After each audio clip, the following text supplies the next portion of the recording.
مسلمان کو دبانے کی آڑ میں آپ اپنی نالائکی چھپانا چاہتے ہو اور اس ملک میں راج کرنا کا جب مسئلہ پیش آتا ہے، جب یہ کہا جاتا ہے کہ آپ کو یہ زبردستی گانا پڑے گا، ہم تب یہ کہتے ہیں کہ آپ گائے،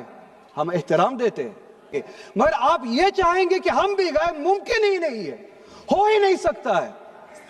آپ بولیے نیشنل سانگ ہے، کوئی دو رائے اس میں نہیں ہے، مگر ہم پہ تھوپیے مت۔ کانسٹیٹیوشن اس چیز کی ہمیں آزادی دیتا ہے، اور آپ خود کہتے ہیں کہ وندے ماترم گانے کی ایجاد ہی آزادی کے لیے ہوا بے شک ہو۔ آزادی کس چیز کے لیے؟ آزادی اس چیز کے لیے ہندو کے ہندو ہونے کی آزادی، اور اسی طرح سے مسلمان کے مسلمان ہونے کی آزادی،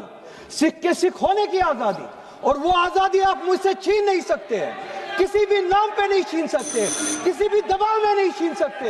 کسی بھی سکھ سے اس کے مذہب کی آزادی نہیں چھین سکتے، کسی بھی ہندو سے اس کی مذہب کی آزادی نہیں چھین سکتے، اور کسی بھی مسلمان سے اس کے مسلمان ہونے کی آزادی نہیں چھین سکتے۔ کوئی بھی دباؤ مجھے مجبور نہیں کر سکتا ہے۔ آپ گائیے اور ہمیں وہ آزادی دے دیجئے۔ اور یہ ڈیبیٹ صرف اور صرف اس لیے ہو رہا ہے، صرف اور صرف اس لیے ہو رہا ہے کہ جب ہندوستان کا ہندو ہو، مسلمان ہو، سکھ ہو، ان سے پینے کے لیے صاف پانی مانگے، سانس لینے کے لیے صاف ہوا مانگے، روزگار مانگے، جب ان سے مہنگائی کے خلاف، مہنگائی کے بارے میں جواب مانگے، جب ان سے روزگار مانگے، تب یہ صرف یہ بول سکے کہ روزگار کے بارے میں بات مت کرو، وہ دیکھو مسلمان ہم نے اس کو مجبور کیا وندے ماترم گانے کے لیے، وہ دیکھو مسلمان ہم نے اس کی مذہبی آزادی کو ختم کیا۔